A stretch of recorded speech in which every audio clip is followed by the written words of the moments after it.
You know I love my country. There's no other country better than mine.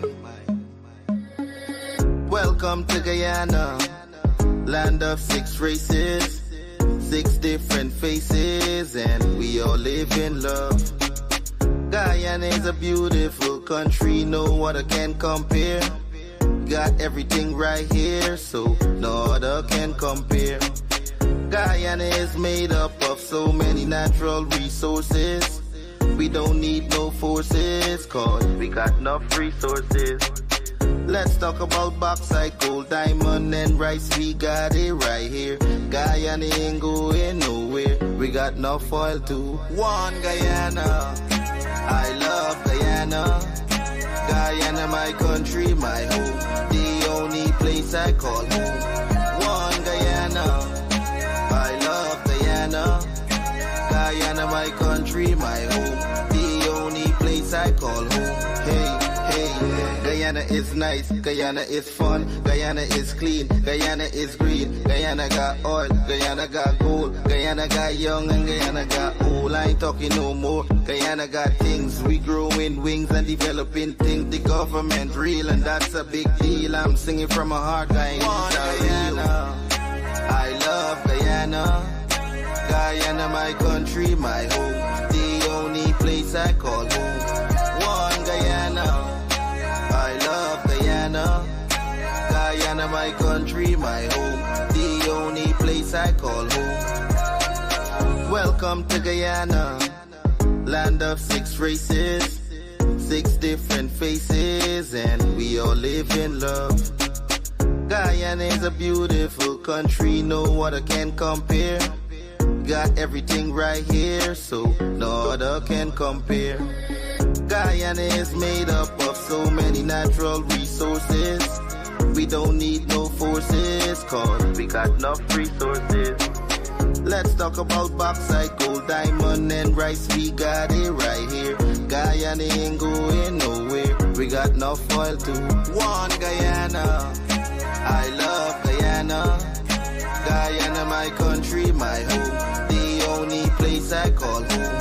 One Guyana, I love Guyana. Guyana, my country, my home. The only place I... This is Quincy Anderson. You know I love my country.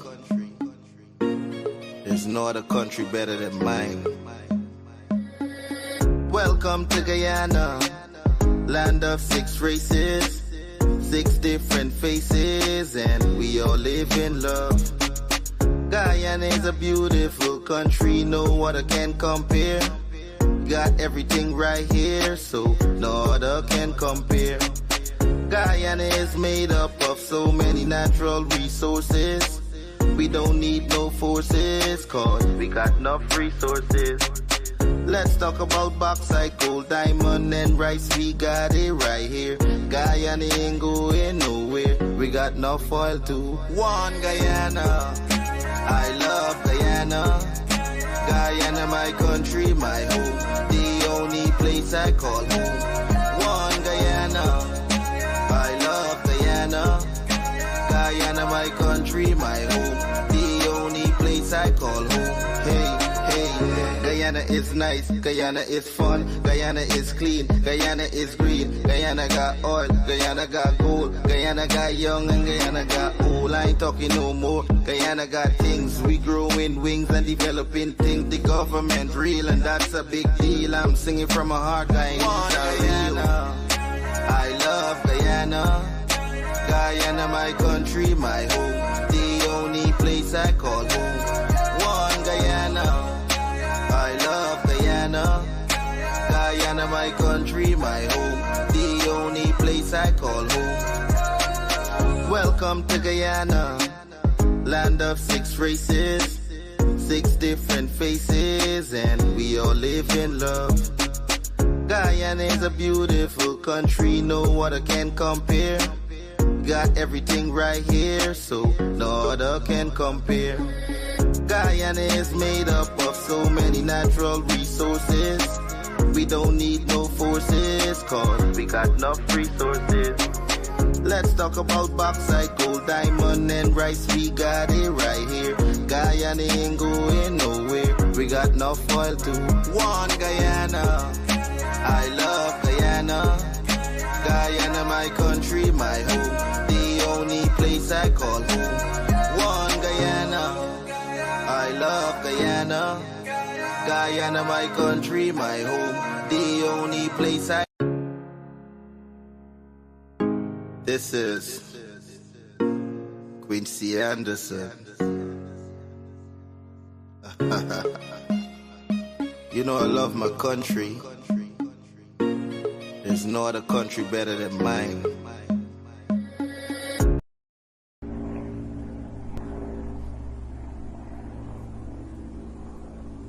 Bire mazak wura nogong.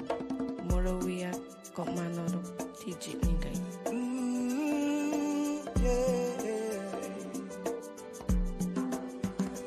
We are one Guyana, a place of peace, a place of love. We are one Guyana, it's paradise, it's our world.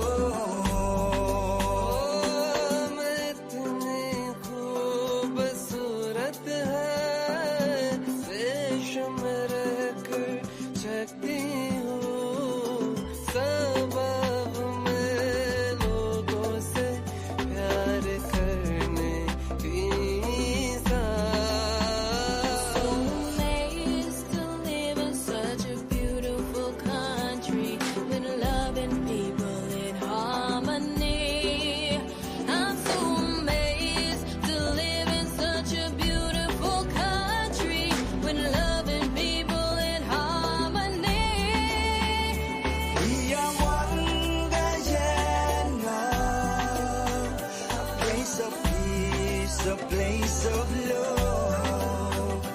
We are one Guyana. It's paradise, it's our world. Yeah, some are we born on the hills, some on the low coastal plains. Plenty rice and sugar cane. Same Guyanese blood in our vein. So make we burn out the hatred, time for erasing. Can't make that destroy. 6 races I share the same space in this 83,000 square miles. We are one Guyana, a place of peace, a place of love. We are one Guyana, it's paradise, it's our world.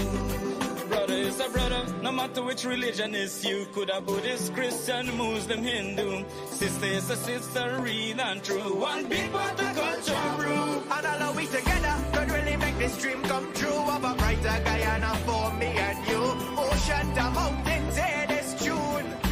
Take it cool. We are one Guyana, a place of peace, a place of love. We are one Guyana, it's paradise, it's our world.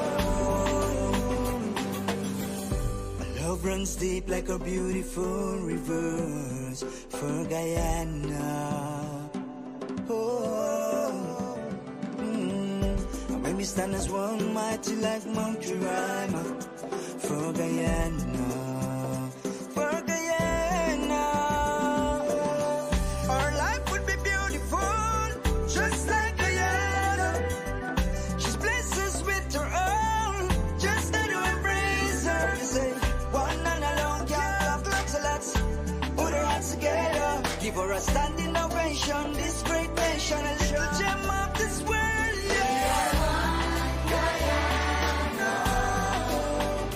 Place of peace, a place of love. We are one Guyana, it's paradise, it's our world. We are one Guyana, a place of peace, a place of love.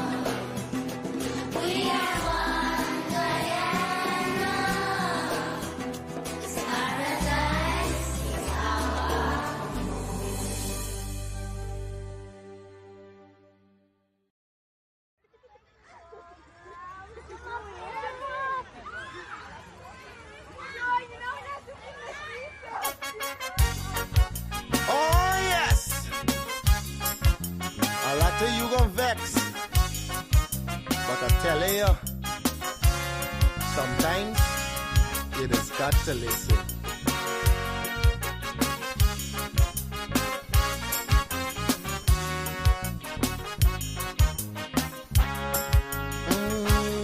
There's a child in every home and every community. They will grow up to be symbols of unity.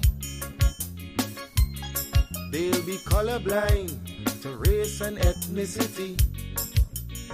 That's the vision of a leader like President Irfan Ali. I'm talking about the one Guyana where our people can live in peace, where every race trusts each other, where racial prejudice no longer exists. Our children will have one Guyana to grow up in a land united and free with equality and blessed with prosperity.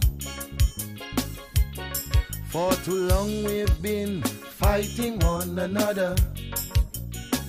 It's race against race, but in the end the country suffer. Oh, we were born here, not in India nor Africa.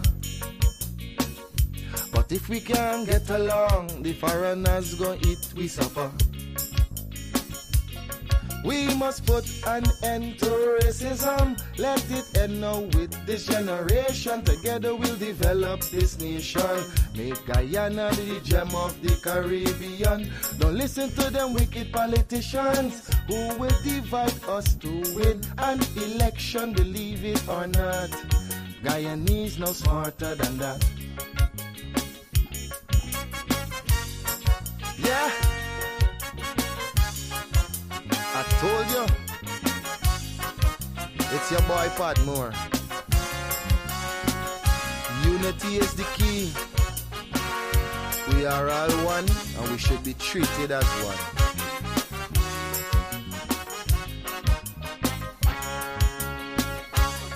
Our ancestors were slaves and laborers, but the life they endured made it better for us. We honor their sacrifice and the freedom they bought for we. But some descendants of slaves use that to fuel the rich. It doesn't matter what's your skin color, when we bleed blood it's red the same. Let's respect and love one another. When a brother cry we must feel the pain. We're Portuguese, African and Indian. We're Chinese mixed up, we're Amerindians. We're all Guyanese. Let's end this segregation. I'm appealing to Guyanese in the diaspora. We welcome you home. We've got a lot to offer. It's not the same place that you run away from. Come see the paradise Guyana has now become. I'm talking about the one Guyana where our people can live in peace, where every race trusts each other, where racial prejudice no longer exists. Our children will have one Guyana to grow up in a land united and free with equality and blessed with prosperity.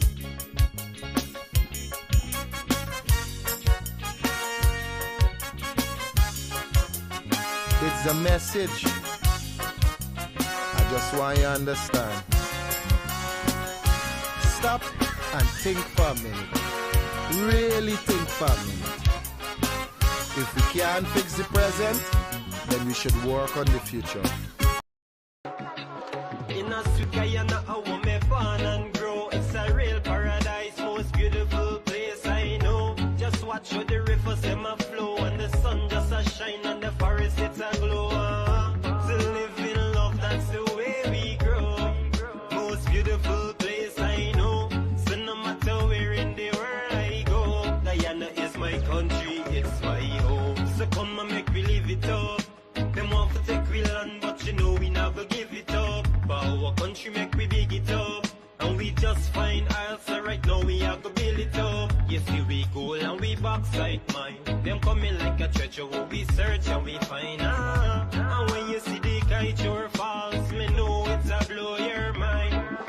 So come and take a trip, take no time to hesitate. Every 26th of May we independence celebrate. Our country at the best, there's no time for no debate. And together yeah we stand and we never separate. There's a golden city in the rising sun, down in the country where me hailing from. Hey, make me tell you about the place where me from, with the fun and the vibes can't done.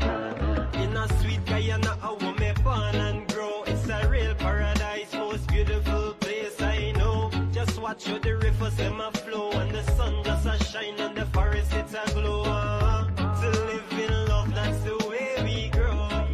Most beautiful place I know. So no matter where in the world I go, Guyana is my country. It's what you Linden people them a live it up.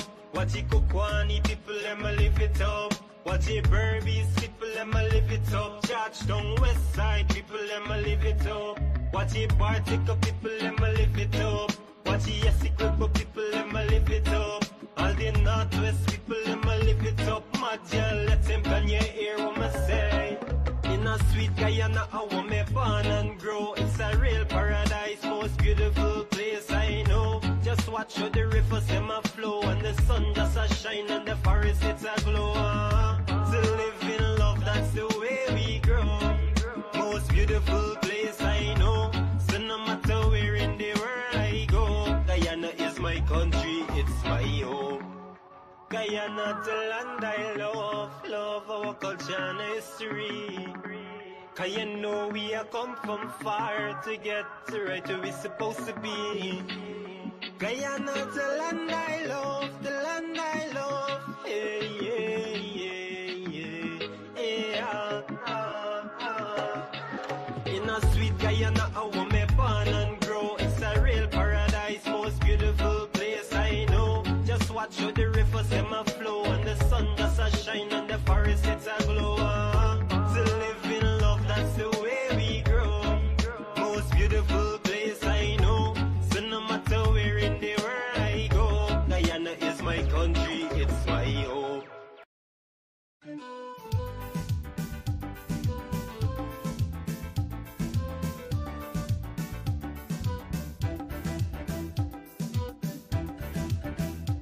We are a peaceful people, struggling we struggle, and we don't look for trouble, just ask around. But when outside faces, from foreign places, talk about taking over, we ain't backing down. No, we ain't giving up no mountain, and we ain't giving up no tree, we ain't giving up no river, that belong to we. Not the one blue sake, not one rice grain, not one chorus, not a blade of grass.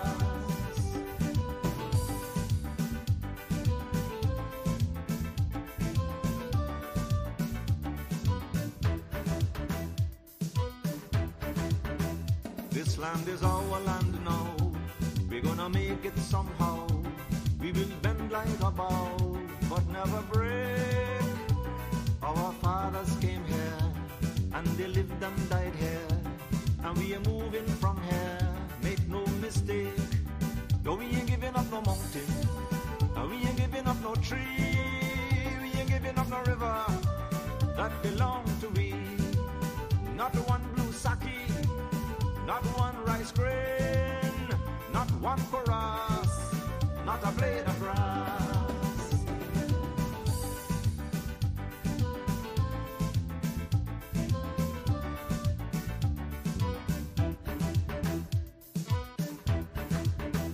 We love the open country of the Rupanuni and the Essequibo, daytime or night. Though we criticize it, this is our home, we love it, and we mean to keep it, we have that right. No, we ain't giving up no mountain, and we ain't giving up no tree, we ain't giving up no river, that belong to we. Not one blue sake, not one rice grain, not one chorus, not a blade of grass. Not one jamoon, not a drop of water from the farmer rule, not one sherigar.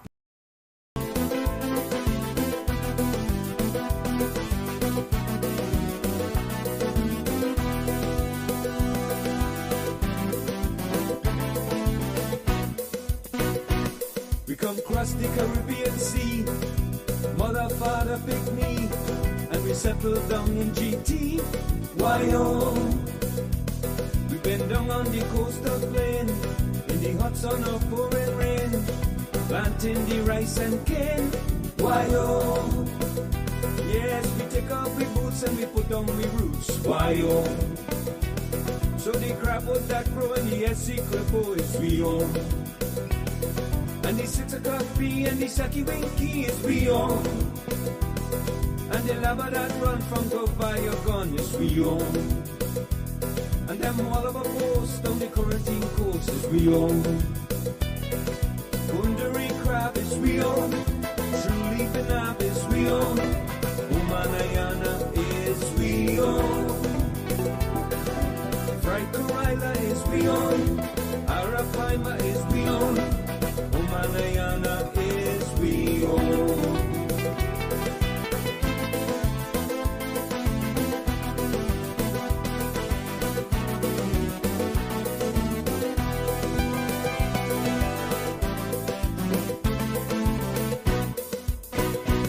Whether Grover, whether Pleasance, we do Pagua and Confidence, and we know how to wine and prance. Why oh? And we celebrate Diwali, and then time for Mashramani. It's party, party, party. Why oh? Yes, we know how to fet till the underwear wet. Why oh? So the crap of that brony, yes, Iquebo is we own. And the 6 o'clock bee and the Saki Winky is we own. And the lava that run from go by your gun is we own. And them all of our posts down the quarantine coast is we own. Kundari crab is we own. Truly Benab is we own. Umanayana is we own. Bright Karaila is we own. Arapaima is we own. Umanayana is we own.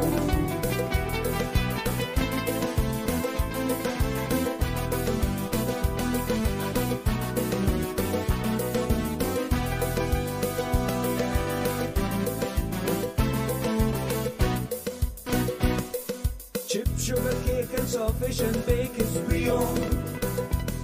Katahar curry and chupalari is we own. Afternoon says its ultimate Bobby and ice, black eyed objective is peas a and rice livable is we income own. for all, as it outlines development strategy. Now, if you look at this press release that they issued, this is like, I don't want to be harsh, but really, it's just a set of slogans put together in 5 areas. This can't be a development strategy. I was telling you about the development strategy that we worked on that's 3,000 pages long in 7 volumes. This is APNU development strategy. And that is what Stabrook says. It outlines a development strategy. So listen to the elements of this development strategy and think about it. If you can come up with better than this. It has no specifics, absolutely a set of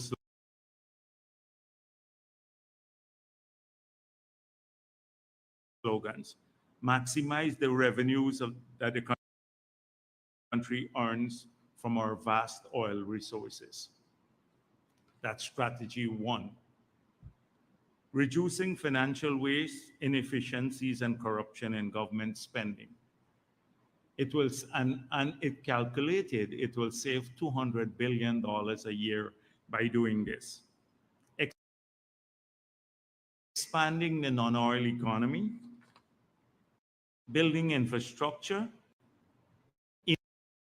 increase profit faster by not allowing new projects to go ahead in the oil and gas industry so that we can get more money initially. But we have gone through this issue before, and we've pointed out how short-sighted that could be because you will not maximize long-term development in this country, and it can't be sustained. And so we've seen this point about maximizing revenues in the oil and gas industry is very consistent with APNU's philosophy of eating everything out before not investing in the future. And this was clearly demonstrated in the 5 years that they were in government, when the capital budget for every one of those 5 years was lower than 2014's capital budget. So effectively, they were just eating up all of our revenue without building long-term infrastructure that will create future growth, future income, more jobs, etc. Consistent with that. They're reducing financial waste, etc., and collecting $200 billion a year. You recall a few weeks ago, I spoke about Gulsaran, and he calculated they did that exactly in 2015. They said the same thing in 2015, citing Gulsaran then. They didn't cite Gulsaran now. In fact, under APNU, we went in the other direction. So the rental of buildings in government in the 5 years grew by over $1 billion more per annum. That is, we have now reduced that back since we got into office.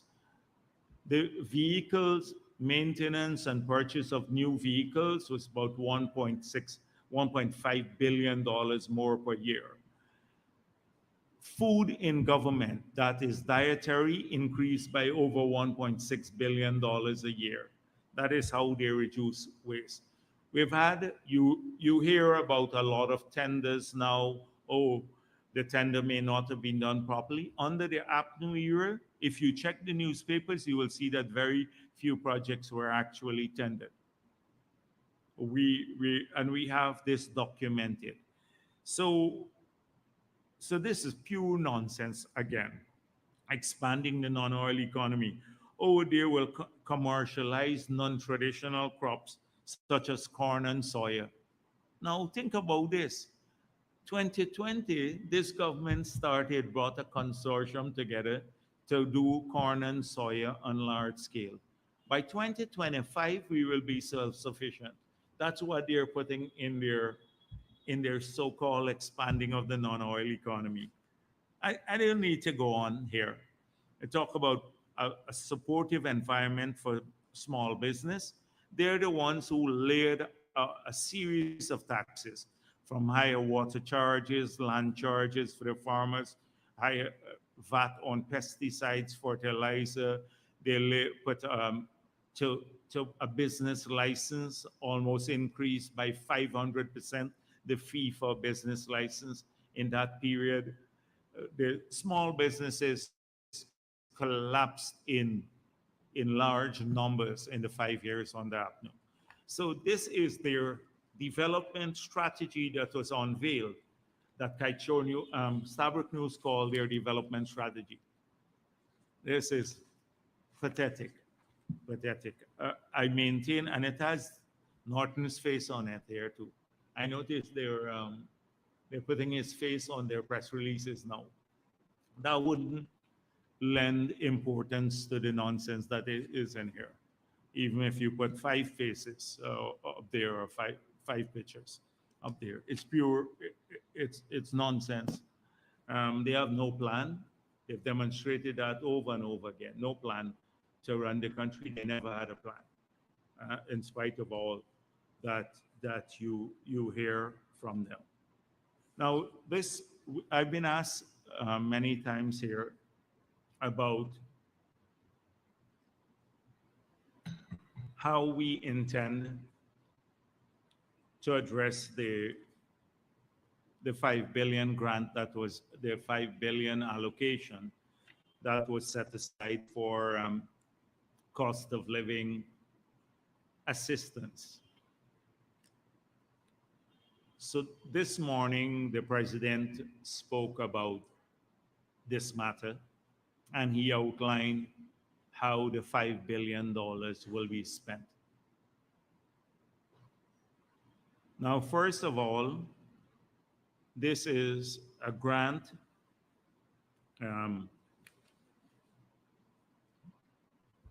to about 200,000 persons in Guyana, including public servants. So first of all, let me go through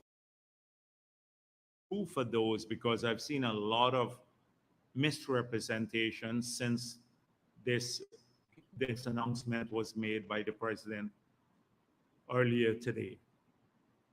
So the first is that this is the salary increase for public servants, public sector employees for 2023. This is not the salary increase for public servants in 2023.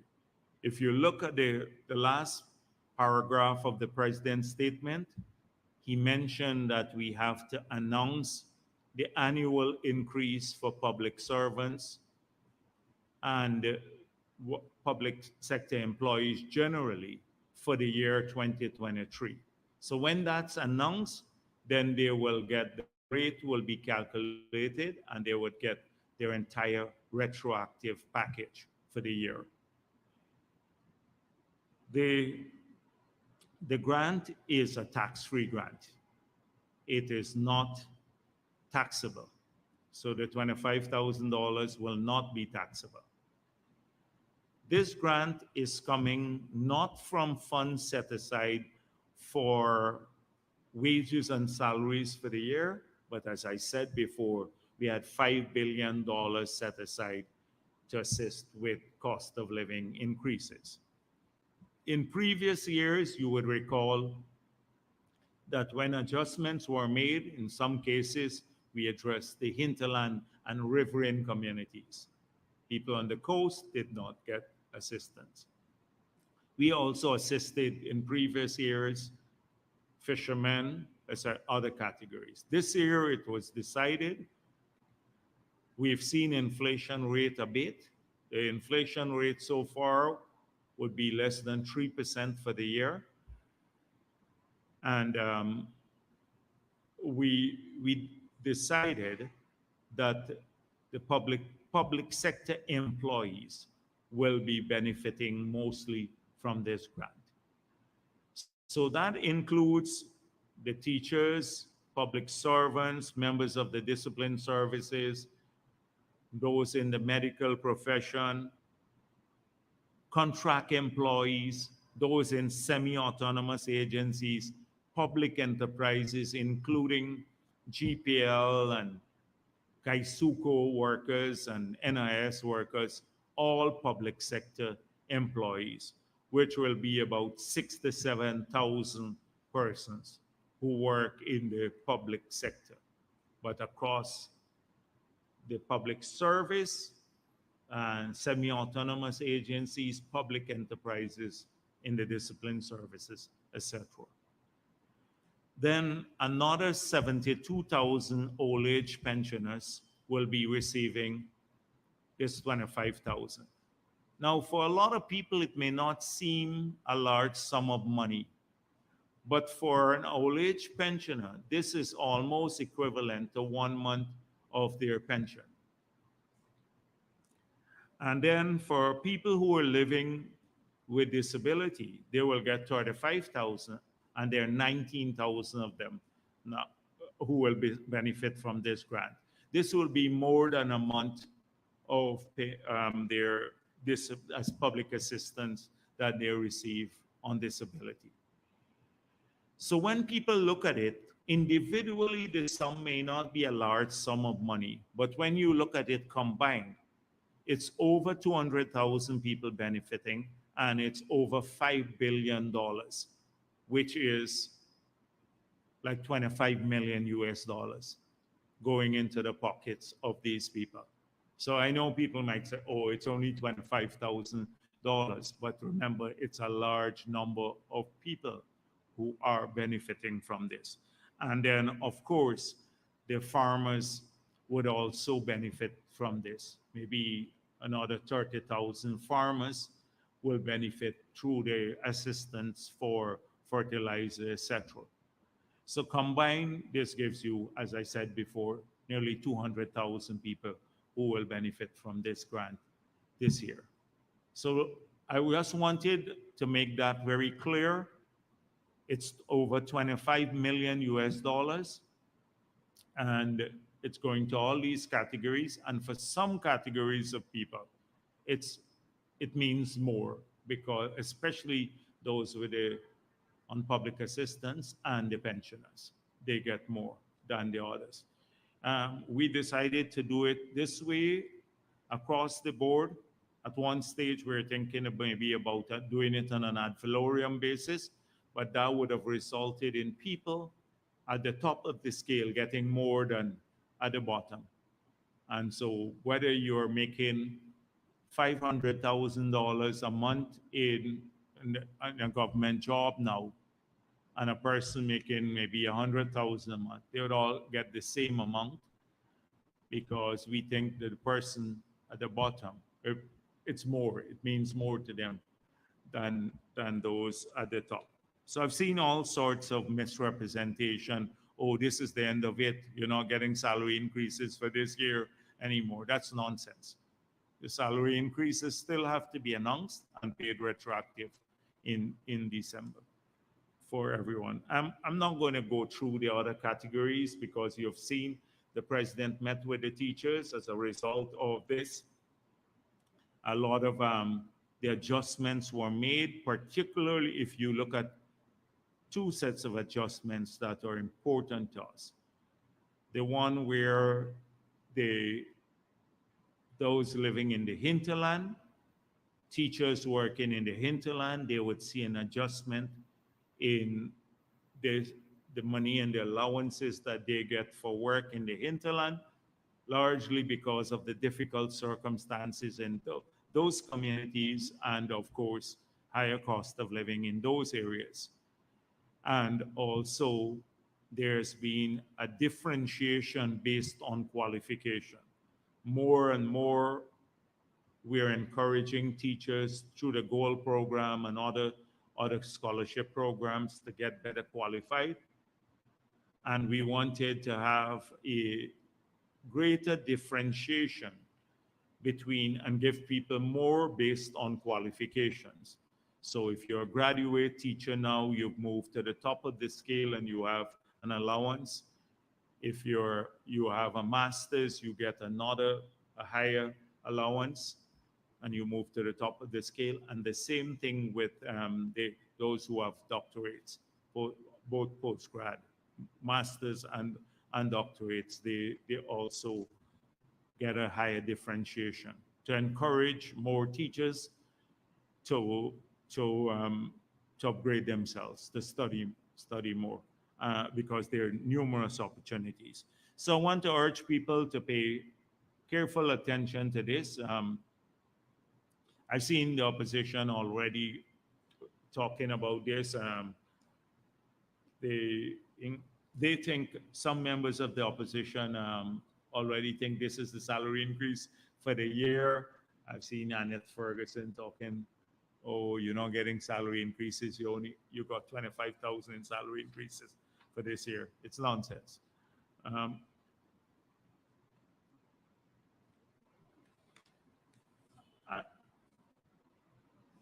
I wanted to deal with something on the city council. We've been coming.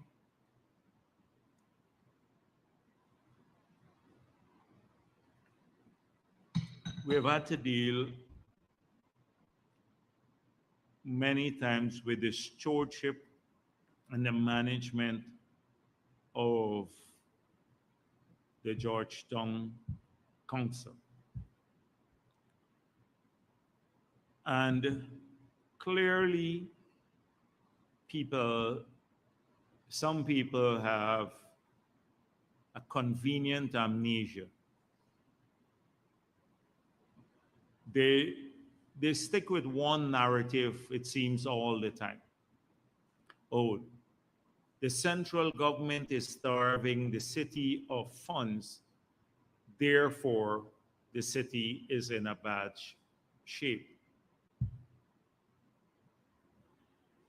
So I've seen this Starbuck News editorial. It's called Hopeless. Basically saying what the president did, the walk around,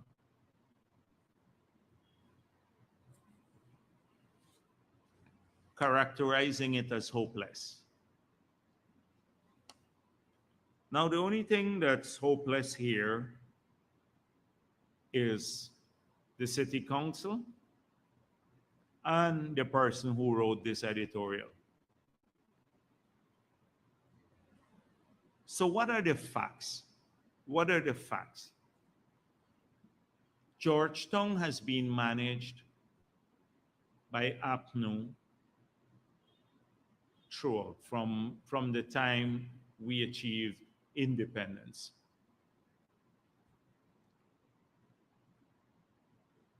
The city fell apart in the 23 years under APNU when the country fell apart, when we were ranked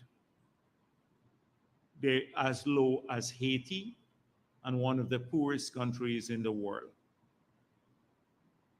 Today we have moved now back into a high-income country. We were ranked as a hippie country, the heavily indebted poor countries in the world. We were part of that category. It was, the city had very little economic activities. All the roads fell apart, etc. I don't need to go back to that period. What you've seen over the years has been a progressive resuscitation of the city, and largely by the PPP government through direct interventions in the city. And why direct interventions? And until now, we have to use that as the preferred route. So somehow Starbuck News and the others have a beef that we must go through this council. We at the national level, we have returned this country to accountability from 1992 to last year. We have had audited accounts for the entire country in every single year that we've been in office from 1992. Prior to that, you had a 10 years gap. 10 years, no audited accounts for the country. Since the year 2000, if we could have done that for the whole country, the PPP, the city council has not updated their asset register from the year 2000. We're now in 2023. And from the year 2000, they have not updated their asset register as of now. And they only have to do it for the city. But Starbuck News and the others will ignore that fact. They will ignore the fact that they have large gaps in audited statements. They have not had audited statements for extended periods of time. No audited statements. When you don't have audited statements, it means you don't know how much revenue you've collected, or no verification of how much revenue you've collected, how much you have expended, and what you have expended it on, and whether it was expended properly. So that's the state of affair at the city hall. Thirdly, in the last year, they were supposed to pass a budget for the fiscal year 2023. I was told that the budget that was supposed to be passed in November 2022, presented in November 2022, to be passed before the end of last year, was just brought in September to the council. So practically no budget for the whole year. They have not presented the budget that they should have presented already for next year. They haven't even discussed it as yet. And you expect us to the government pays over a subvention to the city. It pays its taxes to the city. But you expect us to hand them money to do a road or the canal. Our experience has been, if you hand them money, they'll spend it on something else, but not the road and the canal. So what have we done over the years? Every single road in the city, and the roads are now in a good shape, has been built by the central government, running into billions of dollars. Every stoplight you have seen in the city has gone up because of the government. Garbage collection, garbage used to be in a dump site in the city. We spent nearly $15 million to build another site outside of the city to take garbage from the city. We've been putting in pumping capacity to deal with drainage issue, the Lilendal pump, etc. I can go on. I can go down the long list. But you expect us to work through an unaccountable city council. They've done nothing except collect money and spend money. Even the amnesty. Why doesn't Starbuck News ask them, why is it that you want an amnesty of the sort that you are seeking, where you can sit in a room and quietly negotiate with people write-offs? Why don't you announce an across-the-board amnesty where the provisions are quite clear and in the public domain? But they think we must not do anything. We must just work through the inept, corrupt, useless city council run by APNU. We must put our faith in them to deal with the problems of the residents of Georgetown. And if we do so, nothing will happen. Absolutely nothing would happen, because they have been running that place and running it down for a long, long period. So we have made it clear a very long time ago that the residents of the city deserve to see the progress that is happening in other parts of the country too. And we will work directly with them, even if it means getting projects to clear their alleyways and fixing their roads and fixing their drainage. And the people in Alberton and Kingston who came out to meet the president, they don't believe his visit there was a hopeless one. In fact, they engaged. First time they're seeing, maybe for a long time, a public official going into their community concerned about that, what they're doing.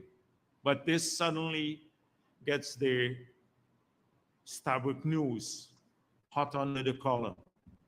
And oh, it's hopeless that the president would visit there. But they will turn a blind eye to all the deficiencies of the city council. It seems it is becoming a pattern now.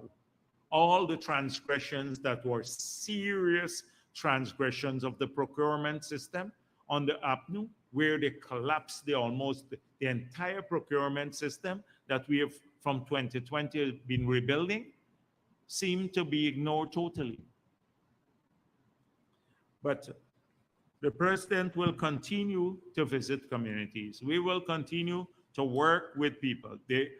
And the residents are turning out, and whether they live in Georgetown or they live in Port Morant or wherever else, and if they need help and it's not coming from this city council and they don't have any hope that it will come from the city council, then we will address it. We'll address it. I met with a group in the city to do the 30 grounds in the city. All of the grounds we've identified for upgrade. These are sports and entertainment facilities, so that the children who live in the city will have access to this too. Why would City Hall do that?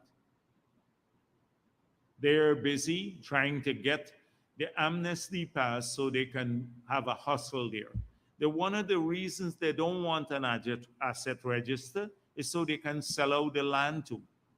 That's right. If you have everything on an asset register and it's all public property, then you can just, it's hard for you to just wake up one morning and cut a deal like what they were doing in the city, selling out the land.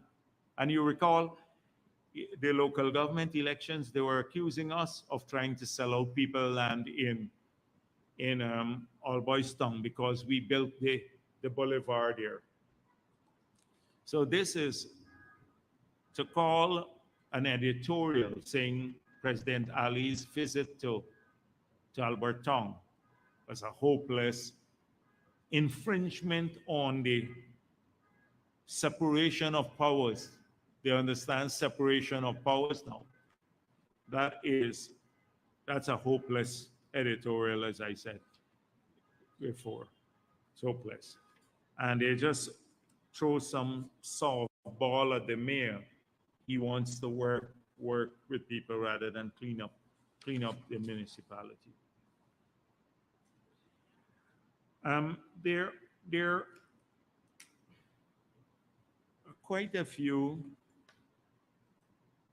issues on the in some other areas, but I planned a short press conference today.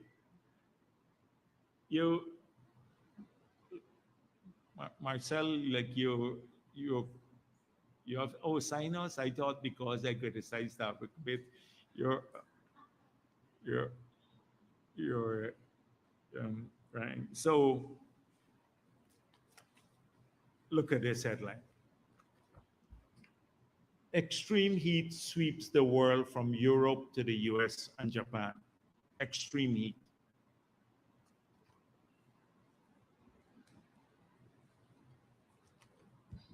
Climate change, the record summer that scorched Asia. October heat wave expected in parts of Europe after countries record hottest ever September. Record-breaking summer, over 6,500 persons daily. US heat records everywhere in the world. The world is hot.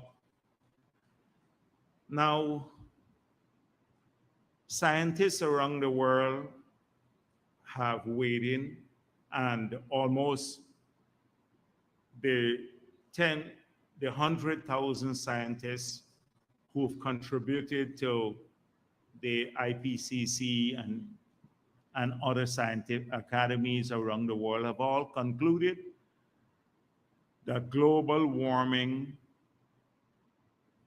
is one of the likely causes of the heat wave, but it's compounded by El Nino for this year, particularly in some parts of the world.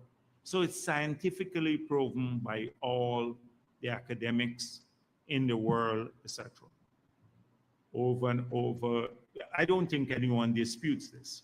And they have also said to the world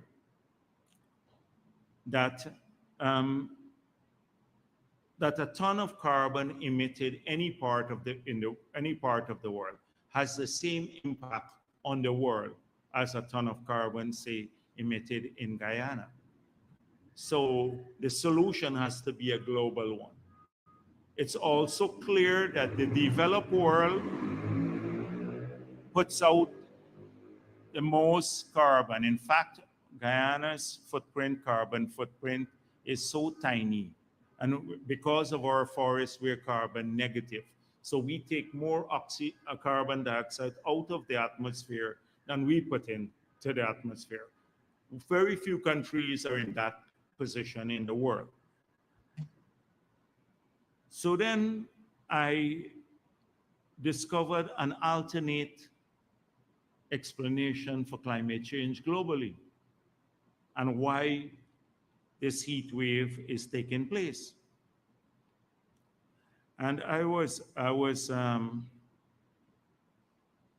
I'm going to play it for you. The heat is on. Guyanese cannot sleep comfortable at nights anymore, nor can they spend 10 minutes during the daytime outdoor. They want us to believe this roasting temperature is solely from El Nino. It's from Lisa 1 and 2 flaring and the dumping of that hot produced water. So this heat wave, global warming, is caused by Exxon dumping hot water in the sea and by flaring from Lisa 1 and Lisa 2. And there is no flaring on Lisa 1 and 2 now. There's no flaring because we put in a carbon tax. And all this global temperature, if Exxon stopped dumping the hot water offshore, then we would end the heat wave globally. And we wouldn't be so hot here in this room and elsewhere. This is the parallel universe that we live in Guyana, called Guyana. And this is what we have to contend with every single day. It just gives you an idea of how difficult it is for policymakers to address this. How am I going to go? I should go to COP in UAE and say, we have a scientist in Guyana called Glenn Lal who has found the reason for global warming. And all of that, the scientists in the world and you're talking about is nonsense. Somebody dumping hot water in the ocean, Exxon from one vessel there, and there's flaring, he said, in Guyana, which is not true. That's what's causing global warming. If a person could be so far off from the target on one topic, just imagine on a daily basis how distant he is from even more complex issues. More complex issues like audits and ring fencing and all of those. This is a straightforward issue. I think a child knows this now. What is causing global warming? It's been so much in the lexicon proven, international debates, etc. Nobody disputes this anymore. But can you imagine all of this hot water that Exxon is dumping? That causing the heat here, the heat wave. And he goes on to talk about the policemen don't have AC. So if Exxon turn off this hot water that they dump in the ocean. That's the kind of thing that we deal with on a daily basis. So I'm sorry I had to do that because you can't respond to people who are so divorced from reality with facts or with technical arguments. No matter how much I come here and prove or give technical arguments or evidence to the contrary, you will always have these extremists, unscientific, and that's a benign thing, really stupid views of the world and of issues being portrayed daily. And it just gives you a little snippet of what we have to deal with every single day. I'm going to end here. Thank you.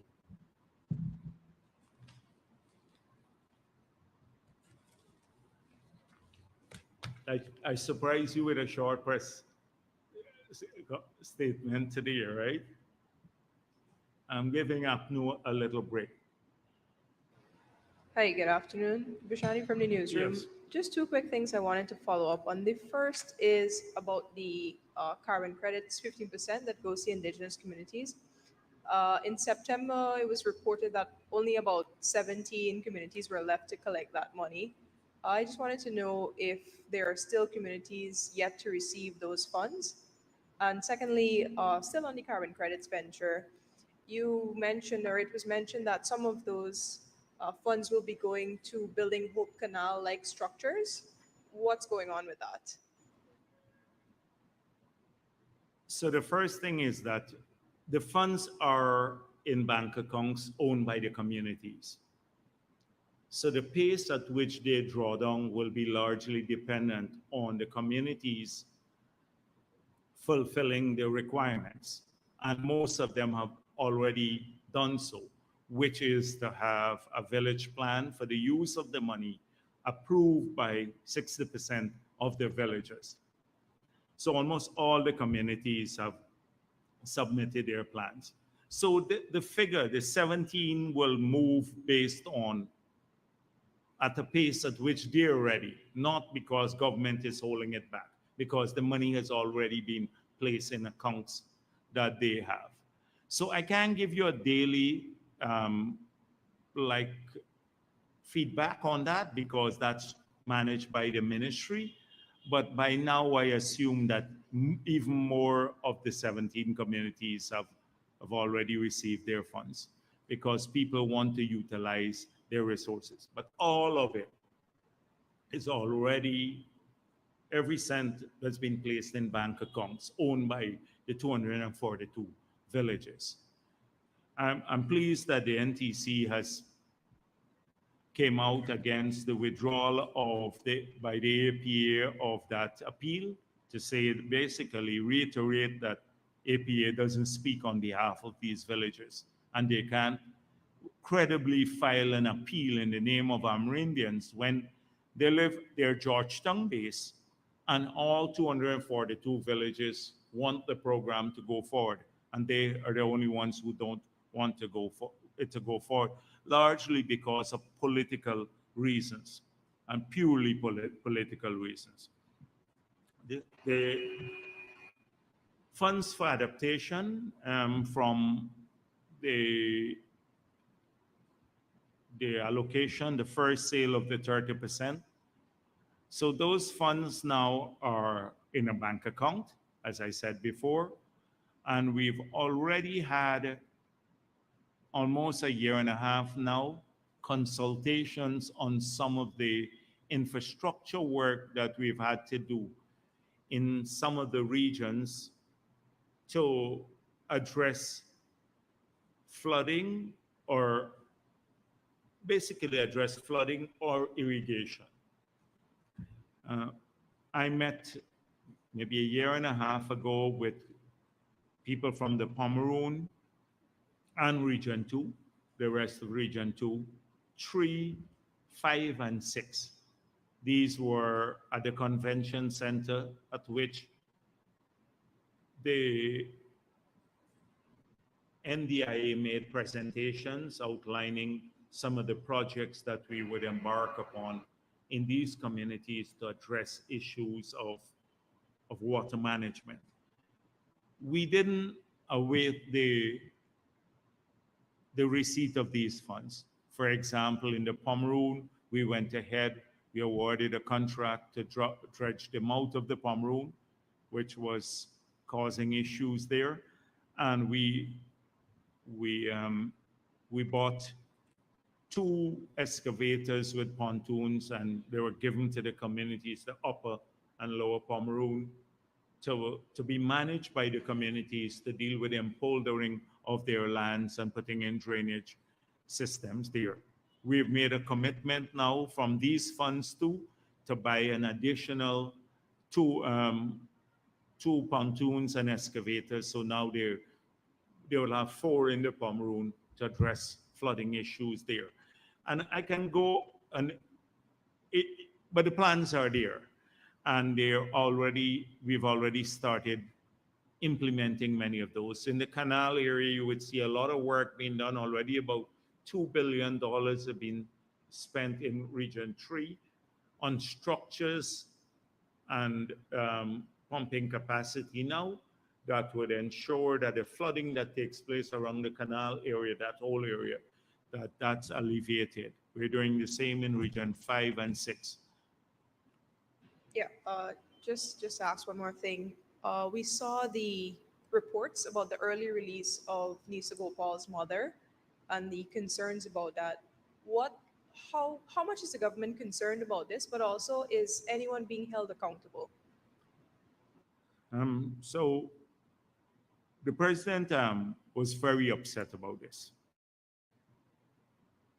At 12:45 last night, he called me to ask me if I knew about it because he was livid. And he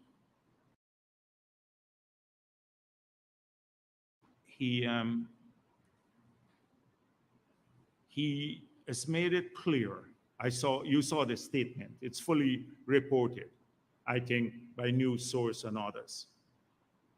So it's in the public domain already what he was told, that there was a miscalculation by the prison authorities of the reduced sentence that the CJ had imposed on this individual. He said that that's not the position of his government. He made it clear to the media that that's not the position of the government and it has to be fixed. And as we're speaking now, it's being fixed. The prison authorities have either issued a statement or to issue a statement shortly, and the named individual would have to return to prison to serve out her remaining sentence. When the full investigation is completed, then questions of accountability as to how this happened will be addressed. But right now, the position of the government of Guyana is that this cannot stand, this early release.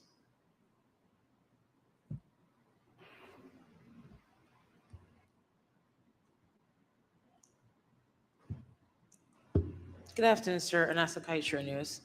Exxon has refused to hand over the raw production data to the auditors for the verification of their daily production. Does this concern you as a head policymaker of the sector? So I was trying to find out whether I saw this in the public domain without getting into the details of the audit. As I said before, I wanted this to be purely technical. Whether this raw data is with the ministry. And the raw data is with the ministry. The auditors can get that raw data from the ministry. So I was hoping that if they didn't get it from Exxon, if that is true, I don't know it's true because Kaichor takes one issue mentioned, a word mentioned by the auditors, I've spoken a bit, and builds it up into a story that is very far from the truth. So the truth will emerge, but if the raw production data has to, because of the PSA, it has to be supplied to the ministry. And the ministry is in receipt of it. So if the auditors could not get it from Exxon, they can get the raw production data from the ministry and then verify whether the sales data matches the production data. But this data is with the ministry. Secondly, but the auditors at some stage, since I hope that they will address this themselves. Secondly, former Ambassador Kenrick Hunt has described Exxon's abuse of Guyana's oil profits as a dishonorable act. Do you agree with him? Every week, Kaichor News creates its own headlines. It rolls out a ton of people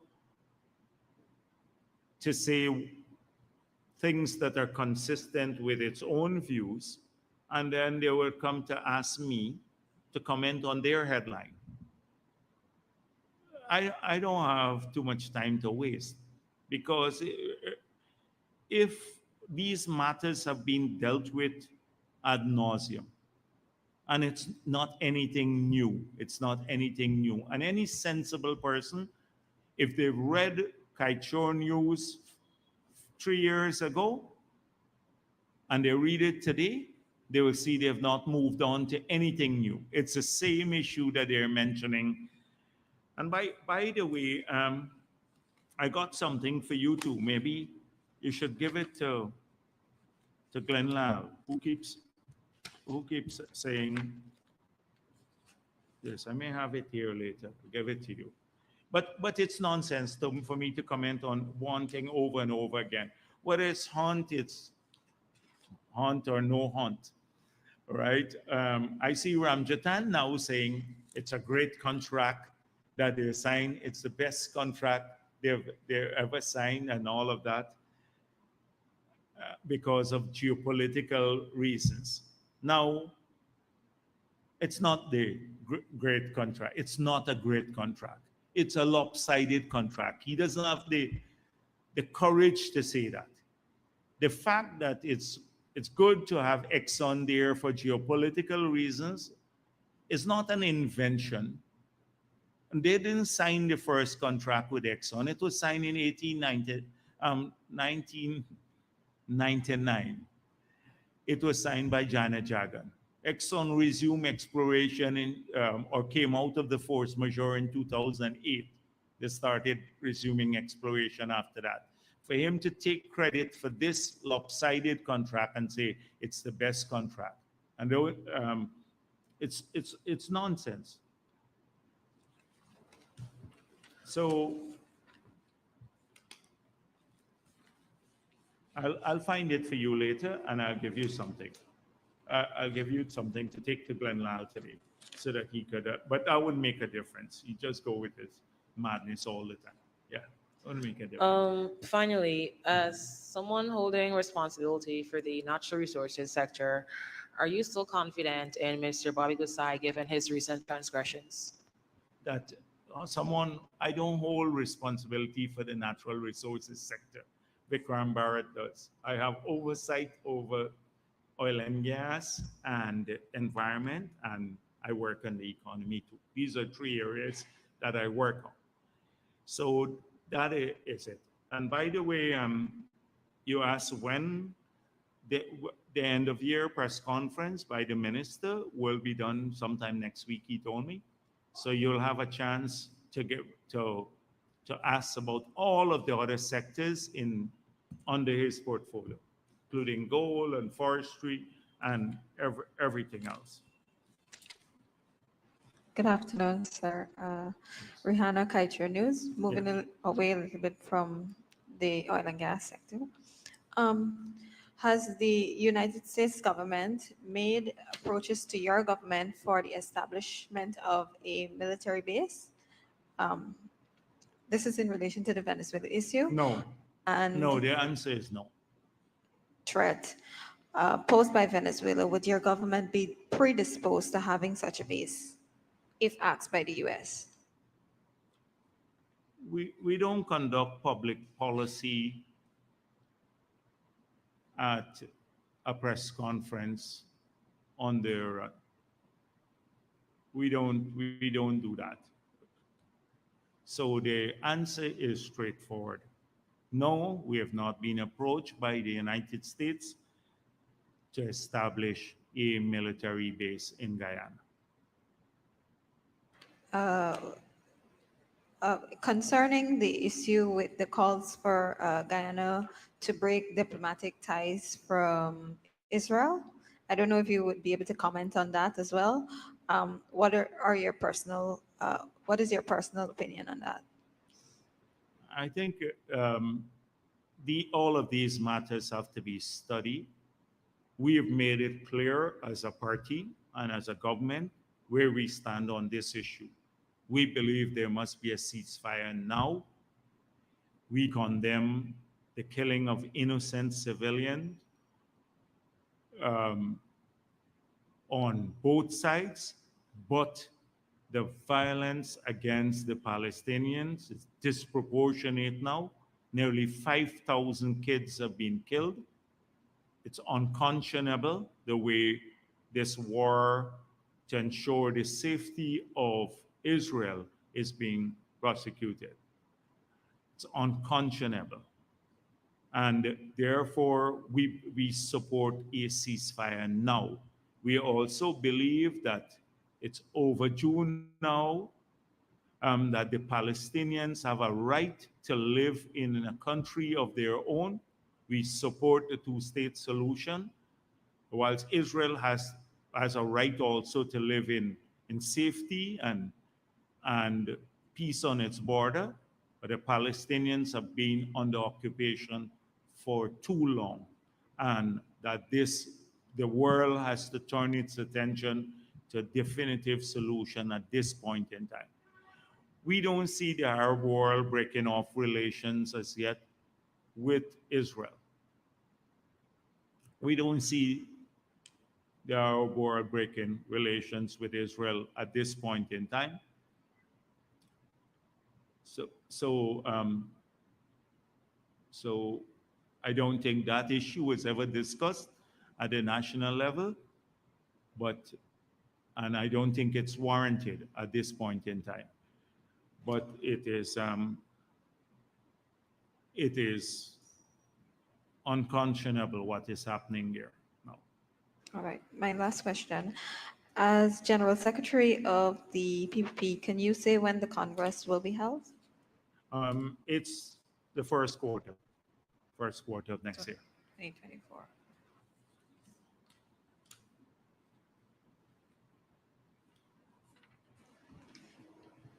Hi, sir. Good afternoon. Raul Nelson around the regions. Some weeks ago, the president had mentioned an initiative which will see teachers being able to access somewhere around 15 million for housing loans and stuff like that. Do you see that initiative being extended to healthcare workers in terms of healthcare workers being able to access loans to build their homes? And secondly, considering the rising cost of living, do you foresee public servants getting maybe more than 10% salary increase this year? Yeah, but I just told you about the biggest period when we had the increase in cost of living was in the COVID period, when we had huge shortages, etc. We've seen inflation rate come down to under 3% now. And so we believe that it's abating now. And I'm not speculating on salary increases here. When you look at the magnitude of what public servants have got since we took office, particularly public sector workers, they have gotten a $37 billion increase per annum over 2020. $37 billion more in the pockets of public servants. And that is excluding the salary increase that they will get now, which will be annualized. So depending on what that rate is, it will go even higher per annum. And that is from 2020 to now, per annum increases. So we believe that the public sector workers have, in fact, that is about 25%, maybe 20% of the total sum that we brought into the budget from ExxonMobil this year. Well, not from ExxonMobil, from the NRF. We brought in about $1 billion, or about 200 million US Guyana dollars, and public servants are getting $37 billion more per annum, nearly 20% of the total sum. So we believe, although it comes by creep, people need to look at the magnitude of the increases. We've seen now, yesterday we were looking at it, that for comparable positions, a lot of clerks, etc., from the banking sector have started looking for jobs in the government, because at the lower end too, where we always had problems, the salaries are nearly comparable. the salaries are nearly comparable. So people are leaving the private sector now to come and work for government in many categories, not the specialized categories like an ACCA person with an ACCA, but at the lower end. So we're very proud that we have done this and still kept inflation in check. And I don't see any problem with assisting everyone, public sector employees, as well as people in the private sector, the rest of our citizens, with housing. How right now, it's not just the 30,000 house lots that we've completed since we got into office, but we're doing another 20,000. That's billions of dollars to develop these house lots and then sell them in loans. Huh? Yes, I'm coming to your point. Yes. So, because you need to understand context, it is not just housing loans. It is availability of lands to a large number of people who had applied in the past, including public officers who had applied up to 2019 and couldn't get a plot of land because APNU had only developed 3,000 plots. So the government housing strategy is to get more land to people, and that is why we said if you apply before 2019. I know many public sector employees, including from the medical profession, who are getting their land now. Secondly, in terms of housing, how do we build houses? So we are building a large number of houses by upfronting the money to build the houses, and then well, not public servants alone. The persons who get the houses come in, they get a mortgage, and they return the money to the government. The bank returns the money to the government. So they don't need to start. That's a program that has a massive impact on many people in the country. Then we have another program to say, if you have a piece of land that is not, say it's not the government's land, you're not getting it through in a developed scheme that the government has now, say in Eccles or one of the new schemes. But your grandparent gave you this piece of land and you can't afford to build. We will build for you too.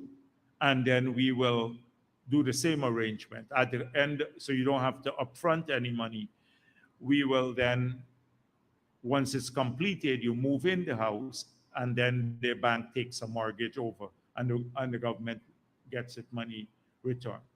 And then whether you're a public servant or not, you're still eligible for the free steel and cement for foundation for houses of a certain magnitude. So it's not necessarily dedicated to nurses, etc. But as Guyanese, they can benefit from all of these programs. Finally, this one with the teachers had started years ago when we had negotiated, I was president, and we had negotiated a multi-year contract, which saw at that time them receiving 100 duty-free concessions and a sum of money for housing for teachers as part of the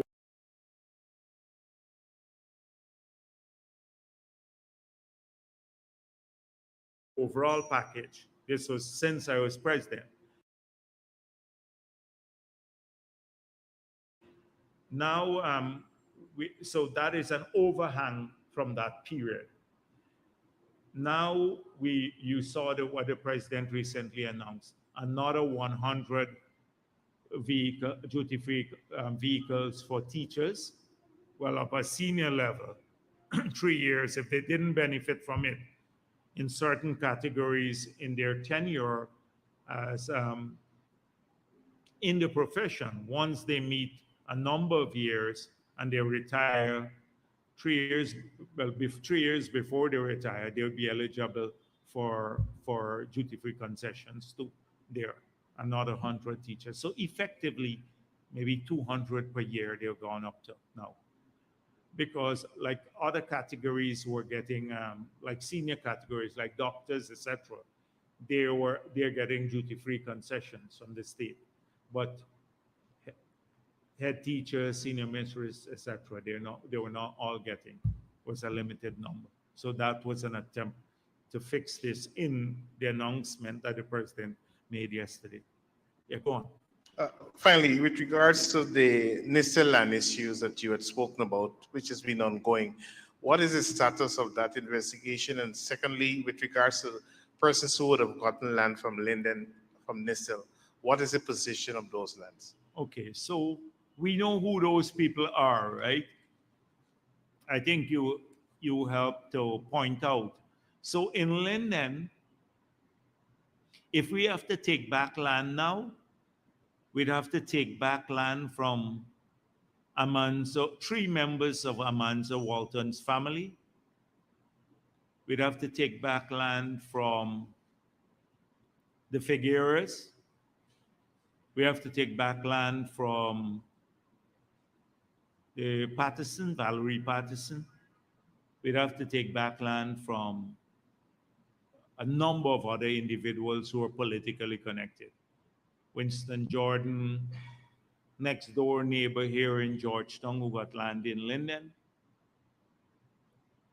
So that is, next thing you're gonna hear, witch hunt. And but that's the reality. And that is why when I point out to people in Linden that APNU did not, we're developing 1,400 plots of land and 1,000 homes would be built in Linden. That only about 300 people got land in the 5 years under APNU. And they're almost all politically connected. Lowenfield too got 214 acres in that area. So I'm glad that you raised it back, because this was, Starbuck News should write a hopeless editorial on that too, that whether we should take back the lands from those people. And they should write another hopeless editorial on how Lands and Survey sold 200 acres, I think, to a person at Ogle, and they didn't have the right to sell, and did not even identify in the coordinates, the lease coordinates they were given, where the land was. Or the large number of transports that were issued, or titles that were issued at Ogle by Jordan for lands, large tracts of land, without a cent being paid to the government, that we had to retake. And the same thing at Wales, we've had, I've explained this, that we are now moving to retake a lot of the lands at Wales because of the need for the land for housing. We need to do 14,000 house lots in Region 3. We don't have the land for it. It has to be done at Wales. So several people got large tracts of land at Wales in a process that was less than transparent. I'm glad that you raised it back, because sometimes we forget all of this. We forget all of this. And if you go back to my press conference when I was in opposition, I showed the maps, I named the individuals. We're not talking in a generic way, and how much land they got, etc. I don't want to belabor that point, but in Region 3, in the Wales land, there is a process that's going on, an ongoing legal process to retake those lands. The fact that we have not prosecuted more people, we could have ended up like all day long running behind them, because it's a large number. And almost all are politically connected to APNU. So it's just Patterson for some. Patterson has a few. If we had to charge Patterson for all the illegal things he did, you probably end up, you need a special judge to hear all of his cases. and Jordan too. The two of them alone. But we've just decided to move on and address other things. Yes. Um, I call your attention to this issue that has been trending regarding the auctions. With this International Group Investment Inc. that some are saying are Guyanese. It's this story that they're awarded. It's what's been trending. The two persons. Can I see that? I don't know. I haven't seen this story, but I don't want to comment on things that I haven't seen.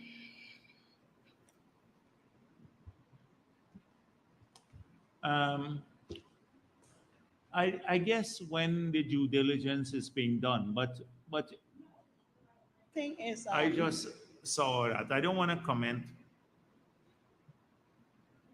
But it's been put in it's already in the public domain that these people are allegedly Guyanese, but in the announcement, it was listed as a Nigerian company in partnership with another company. But with all that has been happening, government has not to date said anything about it. And I wanted to know why, really. So I'm just going through a press statement from GTU, and I think, yeah, welcoming part of the announcement, etc. Anyhow, yeah, yeah. So yes, go on. Sorry, I was reading a press release that just came up on my phone. Yes. So yeah, what are you saying about these people? Not me. Who's saying that?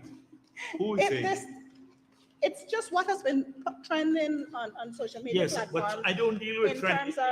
No, you should. Trending with this nonsense. Yeah, but you should because it has an impact on government and on the country too. Marcel, trending is, we made it clear that whether they're Guyanese, we never prevented anybody to bid on the basis of nationality. If there are Guyanese involved in other groups, I would be happy. I'm happy for that. They have to meet certain requirements. So wherever they come from, if they're blue or they're green and they come from Mars, if they come from Asia or Eskimos, etc., and they put in a bid, they have to meet some requirements. One of the requirements is that they have to pay a signing bonus of $10 million for an exploration license. If they fail to pay that, they don't get the exploration license. Okay? In the past, we were giving away these exploration licenses for free. So that's the first requirement. The second requirement is to come up with a development plan, and the development plan would be part of the agreement, and if they fail to implement the development plan, there is a massive financial penalty too. So we are not assessing people based on nationality. It is the proposal, did the proposal meet our requirements? And in the negotiations now, as you move from the award to finalizing the agreements, all of these issues will be verified. So do you have the money now to pay us the day it's signed to deposit $10 million in the Bank of Guyana in the government's account? If they say yes, they pass the first hurdle. If they say no, we have nothing more to discuss with them. right? So you understand what I'm saying, but I don't. Company, it isn't the issue of nationality at all. It's the same due diligence that comes to question, because from the little research that was done on the company itself, it doesn't pan out on anything they say. So the question comes to fore on what Marcel, we decided, yes, but you remember, you recall what was happening. First of all, Glenlal was saying when there were some Guyanese who got, you remember, contracts in the past, exploration licenses. These people have no experience whatsoever. They got licenses for free. They can flip the licenses and make a lot of money. So when we were tendering, we decided, should we then put in a criterion that you should have great experience? But if we did that, we will then exclude the locals. And there was an argument that we're giving the foreigners advantage and preferences in this lucrative industry, and we're excluding foreigners. So we decided deliberately, and I explain right here, that because the financial penalties are so severe, we will forego the experience, because now they can go, once they pay their money up front, they can choose to have partnerships with whomever they wish. But the state will earn a significant amount of money. And secondly, there will be a short time period in which they can hold these assets. And if they don't do what they said they would do, there would be a penalty to doing so, which is the improvement. So we have to remember what we actually said here. So we decided to forego the experience just to get, not to disadvantage locals in the bidding process. And that is why I was saying that if Glenlad had the courage, he talks about how lucrative the sector is, how people make a lot of money, he should have put in a bid here in this case. So you got that. Right, that was the approach. Mr. Jagdeo and Shibral, just to follow up on my colleague's question, to what extent are you aware that one of the names of the company that she alluded to is a gentleman who had held himself out perhaps irregularly as the diplomatic representative for St. Vincent and the Grenadines in Nigeria? Are you aware of that? No, I don't know the individuals. Outside of the group of Guyanese, I don't know who the individuals are who put in a bid. I didn't want to know too, because you don't need to meet with individuals when they put in a bid. Now, the thing is that clearly you heard about the safeguards we have. The first safeguard is before we sign on and give you an award, you now have to deposit 10 million US for something that was given out as free in the past. Now you have to deposit 10 million US dollars in the government of Guyana's bank account. So that's our first safeguard. If you can't come up with that, if you're a person who don't have that means and you come to the table, you may have been awarded the contract, but we would not conclude with you. So it's as straightforward as that. So that is the C, and that's why we put in such a huge signature bonus. And then the second thing is the financial penalties for getting a block and not investing. Aren't you also looking at the integrity of the persons who are bidding rather than just only the monetary benefits that it will bring to the country, the financial benefits? Yeah, but the integrity of the person in a bidding process, we should not, I don't know, for me personally, I don't want to meet with any individual who is bidding, because government officials must not meet with people who are bidding. It is the technical team that we have when they present the report. We have now awarded on the face of the bids. They have to, in each of these cases, they have to come back to the government to say, in our negotiations with Exxon, to conclude, Exxon has said they don't want to sign this agreement only if these adjustments are made. They have to come back to us. As you heard me comment on that already. They'll have to come back and say, these are our findings on this group, every group. The only group that I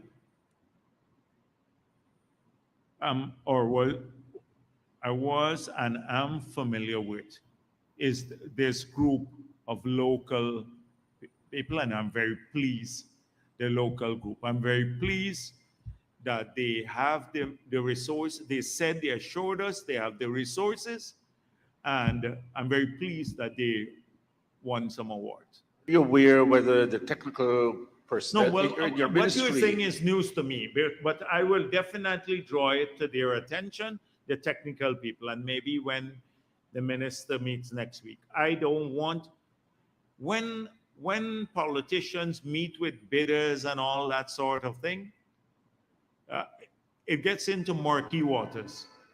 That is precisely what I'm arguing about at the city council, that they must not meet with people that they're giving amnesty to. It must be an across-the-board system, and then have it done at a different level. The town clerk administers the program based on certain rules that are set. And it only comes back to the policymakers in the form of reports. So if the policymakers now see a report, this man is a convict and something else, right? Like he is convicted for money laundering somewhere in the world, and he's probably laundering the $10 million here. Then that raises a red flag when it comes back in the form of a report. So that is how we operate. We're trying to keep the political people away from these technical things. Okay, Mr. Jagdeo, my substantive questions. One, why the Guyana government has not been engaging in collective bargaining with the recognized trade unions in exchanging proposals and looking at where perhaps salary increases and other conditions can be awarded rather than just imposing? I'm aware that the government has made good faith efforts to deal with some of the unions. I believe that in the GTU itself, in this case, there are people there, the leadership, who would like to keep the union in the sphere of industrial relations. I think people like Coretta McDonald, they want to politicize this and to weaponize the GTU to be pro-APNU and to push APNU's demand. And somebody like her who should know better, because she came to my office when I was leader of the opposition, trying to get me to speak up about some issues and to even arrange meetings for them, because the APNU was now meeting with them. And to weaponize that now. It's the weaponization. We have a duty to the teachers. It's ideal if you can work with a union that has teachers' interests at heart. We've seen how the 100 vehicles, duty-free vehicles, when I had that agreement, it was with the teachers' union for them to administer the 25 million per year housing grant, and for them to administer 100 vehicles and decide who are going to get the duty free. And they started using it for all sorts of purposes. Friends, family, politicizing it, excluding people, etc. So we're always interested in having good relations with the unions. But when you look at it, they make some outrageous demands. Oh, we want 100% increase. We want 50% increase. Where in the whole period under APNU, they didn't get get that. And they're arguing for 50% increase now. And I just told you we've already spent, public sector employees got $37 billion more per year from 2020. That is what they're getting now. Regardless of their political persuasions, etc. No, not political persuasion. Should the negotiating process go ahead in keeping with the law, in keeping with the recognition of these unions? Yeah, but the engagement, there's nothing that precludes a government, like in this case, like the president meeting the people. He made it clear. A lot of teachers have approached us directly. They're dissatisfied with their unions. These are citizens too. So it is something that if we could improve relations with the union, look at the TUC. You saw the TUC conference. I have some things about them calling for all sorts of things. Lincoln Lewis is a rabid anti-PPP person, rabid, and the entire TUC has been converted into that. You look at the people who are at the conference. So, all right, Carl Greenidge speaks. So he was a former finance minister. So when you look at all of the other people who are resource persons, it's the entire APNU leadership. These are resource persons to the GTU conference. Roysdale Ford, what standing do they have? But the government is totally excluded from it. And it becomes part of the PNC leadership. You think they're interested in engagement? The GTU? Not the GTU, the TUC. What about the PSU, the Public Service Union? They've also said that you have, well, not you, but your government has not engaged in collective bargaining. I am aware that there have been exchanges of correspondence. I can't tell you detail there, but again, the demands are outrageous that they didn't make in the years of APNU. So my point is that we're interested in working with representative bodies, but we are not going to abdicate our responsibility to citizens of this country. We're not going to do that. Jagdeo, once it brings benefit, if we're taking away benefits from people, that's different. My last clarification on this point of trade unionism. On the same note, your party has been cited as one that only looks favorably upon a union such as GAWU, because GAWU is closely linked to your party. How do you relate that back to your criticisms about the political linkages of the TUC and the GTU? I don't recall that we have negotiated with GAWU any increases for the workers. When we give the 250,000 grant to other workers who are laid off, we didn't clear that with GAWU. You think we cleared it with GAWU? We gave each of the workers, 7,000 of them who were laid off under APNU, pursuant to a promise we made. We didn't go through GAWU. We didn't get the approval of GAWU for that. So I'm just telling you, the state-owned Gaisuku negotiates with GAWU. But I'm telling you, this is we did not. We're government. That's a public corporation. Public corporation. I'm telling you, when we intervened there, we did not. You think the president didn't call GAWU to consult under 25,000? So outside of trade unionism, what is the legal and regulatory process for Chevron to enter Guyana to replace Hess? And has that process or processes started? Did I not share with you the last time I was here? Maybe not the last time, but the two press conferences ago. The legal opinion from the ministry. I don't think you got it, where the ministry indicated that Chevron acquired Hess International. Hess Guyana is a different company. If there's a change in ownership here, then there's a requirement to clear that with the ministry. So I will get that opinion and send it to you. And thirdly, sir, and minus any clarifications, my final question. The opposition has called on government not to allow Venezuelan born Guyanese to vote in the 2025 elections and for the names of those registrants to be made public for a specific scrutiny. What's your position? So who called on that not to vote? The Alliance for Change in particular, and I think to some extent APAU. Who said that they must not vote? AFC and to some extent APAU. To some extent, yes. The individuals, I was just interested in knowing the individual. Who, is it a statement or is it that the individual said this? Mr. Ramjatan. Ramjatan. So Ramjatan said that.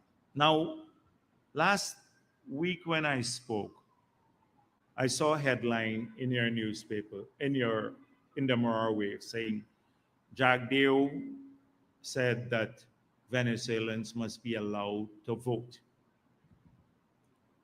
Now, what Jagdeo thinks is not important, or Norton or Ramjatan. There is a constitution that governs this republic. And the voting rights of people, individuals here, Guyanese, are enshrined in that constitution. The constitution says who are eligible for citizenship in this country. What I think, or Ramjatan thinks, or Norton, doesn't matter. If they're eligible for citizenship, then they have to be given citizenship. And if they're eligible to vote, they must be allowed to vote by the Constitution of Guyana, not by what we think as politicians. If that's the case, then we can deprive people of their rights. So with Ramjatan family who are born in the US, and they should be able to vote here, or come back and get a citizenship here. But because they were born in the US, and because your child, you left Guyana, you go to Venezuela, your child was born in Venezuela, and you come back now, but the child speaks Spanish, that child must not be given citizenship. So the headline was misleading. It's not what I said, that people must be allowed to vote. It's what the Constitution of this country dictates, and we have to follow the Constitution. If we listen to people like Ramjatan, we think Russians steal the last elections, always with a conspiracy theory. And I always pointed out, based on numbers, that we have not seen large-scale registration of any Venezuelan on the voters list here. You've asked Norton directly about numbers. He said something like, oh, in Region 1, we have some numbers, but we have objected to them. How many people have they objected to? In fact, the claims and objection period hasn't started as yet. So you yourself should basically deduce that this is a red herring. It is APNU often looks for excuses for losing the elections. It's not the Venezuelans who will vote that will cause bigger problems to APNU. It's the fact that they have no plan to run the country. This is an inept party that doesn't how would you put a Mai Paul or a Manza Walton or this Lowe to run any policy making in this country? They're clueless about basic things. You think you could, or Norton himself. How could you have them manage the future of this country? They have no plan, and it's not because they're bad people. It's because they just don't have any policies. They never had, and they don't spend time on creating policies. They just focus on racism all the time and then scapegoat. So if it's not racism, it's now the Venezuelans. Now, I've made it clear over and over again. I'm not naive. We have to look at the potential threat of people who may be planted in our society. And that is why in 2018, I was opposed to the settlements that were being created in Region 1 by APNU, because I thought it was dangerous to concentrate people there, and it would probably promoted cross-border movement, and not by people who have Guyanese blood, by a large number of other people. But we've made it clear, and I see them mischaracterizing what I've been saying, that I've been urging meeting with Venezuelans secretly and stuff like that. It's pure nonsense. It is, I'm just speaking out against xenophobia. A party like ours have always done that. And I've had cause to point out that we're a nation of immigrants, so who have gone abroad to seek our fortunes. We have to treat people decently here, particularly those who are our own people who are coming back now. So I don't buy this nonsense. Ramjatan is the last person to be fair-minded in these matters.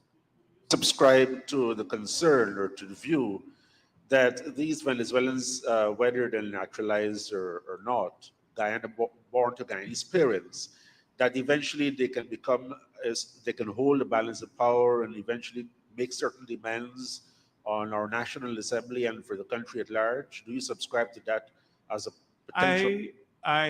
These are Guyanese. Do we ask, so are we going to change our constitution? If that's the case, that's what they're advocating, that people who are born in certain countries must not get citizenship of Guyanese parentage. If that's what they want, then they should say so openly. For that? No, I will not. I will not. I will not. I will not. It's discrimination. So if that's what APNU wants to say, if you're born in Suriname, or if you go to Africa and you have a child in Africa or in India, you must not get, that child must not have all the rights of a citizen as enshrined in our constitution. But if you're born in the US or Canada, then you must have all the rights. Mr. Jagdeo, they were talking specifically about these forming a voting but this bloc. is effectively what they want us to do, is to deny people their constitutional right. In light of the territorial they must say that. The biggest threat is not coming from these people and will never come from them. These people are fleeing economic hardships there and bad governance. That's what they're fleeing, bad governance and economic hardship. Their parents fled bad governance here and economic hardships. These are not the threat to us. That is what they keep, but they think it's a good political thing because people like to blame foreigners all the time. A lot of these people are not foreigners. If you think about them, they have relatives here too. So it is something we agree that we have to be vigilant. I said that the security forces are interviewing people. They're watching trends. They're seeing who's coming. They're seeing we have assets in communities who are looking at those who are coming here. But we will not start a large-scale campaign to treat people who have all the rights accorded by our Constitution to disenfranchise them. We will not do that. If they want that to happen, then that's a different matter. And by the way,